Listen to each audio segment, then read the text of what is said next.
തുറമുഖം ഉദ്ഘാടനം ചെയ്യാണ്. അതിൽ പ്രത്യേകത 3 പേർക്ക് മാത്രമേ പ്രാസംഗികരുടെ ലിസ്റ്റിലുള്ളൂ. പ്രധാനമന്ത്രി, മുഖ്യമന്ത്രി, തുറമുഖ വകുപ്പിൻ്റെ ചാർജ് വഹിക്കുന്ന കേരളത്തിലെ മന്ത്രി. ഇപ്പോൾ ലോക്കൽ MP-ക്ക് അവിടെ പ്രസംഗിക്കാൻ അവസരമില്ല, ലോക്കൽ MLA-ക്ക് അവസരമില്ല. ഇപ്പോൾ മുഖ്യമന്ത്രി സ്വാഭാവികമായിട്ടും താൻ വീണ്ടും ഇവിടെ തൻ്റെ ഗവൺമെൻറ് വന്നില്ലായിരുന്നെങ്കിൽ ഇനി കേരളം വീണ്ടും ഉണ്ടാവണമെങ്കിൽ പരശുരാമൻ വീണ്ടും വന്ന് വഴിയൊറിയണം എന്ന് പ്രസംഗിക്കാം. പ്രധാനമന്ത്രിക്ക് ഞാനില്ലായിരുന്നെങ്കിൽ ഇന്ത്യ ഭൂഖണ്ഡം തന്നെ അപ്രത്യക്ഷമാകും എന്ന് പ്രസംഗിക്കാം. ഇങ്ങനെയുള്ള 2 ജൽപ്പനങ്ങൾ മാത്രമേ ഇന്ന് നടക്കാൻ സാധ്യതയുള്ളൂ. അപ്പോൾ എതിർ ശബ്ദങ്ങളെ ഇല്ലാതാക്കുക. ഈ കാര്യത്തിൽ 2 പേരും ഒരേ തൂവൽ പക്ഷികളാണ്. ഞാൻ പറഞ്ഞാലേ ഈനാമ്പേച്ചിക്ക് കൂട്ട് മരപ്പെട്ടി എന്ന് പറഞ്ഞ പോലെ പ്രധാനമന്ത്രിക്ക് പറ്റിയ മുഖ്യമന്ത്രി. എനിക്ക് തോന്നുന്നു ഇത്രയും കോമ്പിനേഷൻ BJP-ക്ക് പോലും ഒരു സ്റ്റേറ്റിലും കിട്ടില്ല. യോഗി ആദിത്യനാഥ് പോലും മോഡിക്ക് മാച്ചാവില്ല.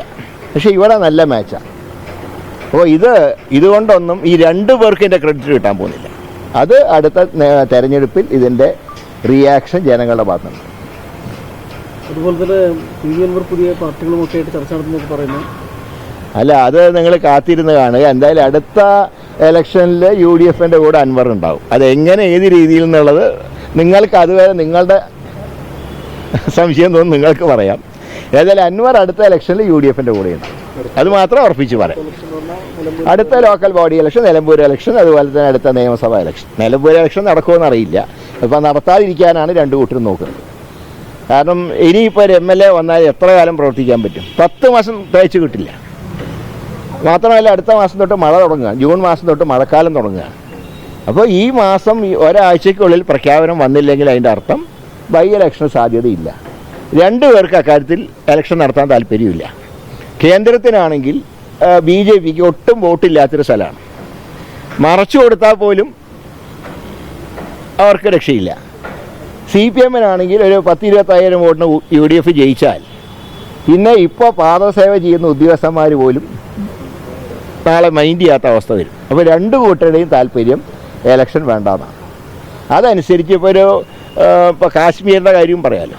കാശ്മീരിലിപ്പോൾ അവിടെയൊക്കെ ടൂറിസ്റ്റുകൾ വീണ്ടും വരാൻ തുടങ്ങി. പക്ഷേ ഇന്ത്യ എങ്ങനെ യുദ്ധം എന്ന് പറഞ്ഞ് നിൽക്കുകയാണ്.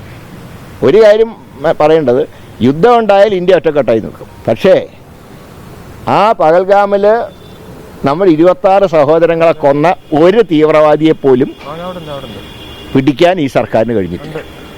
യുദ്ധമൊക്കെ വന്നു കഴിഞ്ഞാൽ ഇന്ത്യ ഒറ്റക്കെട്ടായി നിൽക്കുക. അതൊക്കെ പാർട്ടിയുടെ അഭിപ്രായം പറഞ്ഞിട്ടുണ്ട്. പിന്നെ ഇന്ത്യയിലെ ഗവൺമെൻറ് പ്രതിപക്ഷമൊന്നുമില്ല, ഇന്ത്യ രാജ്യമാണ്.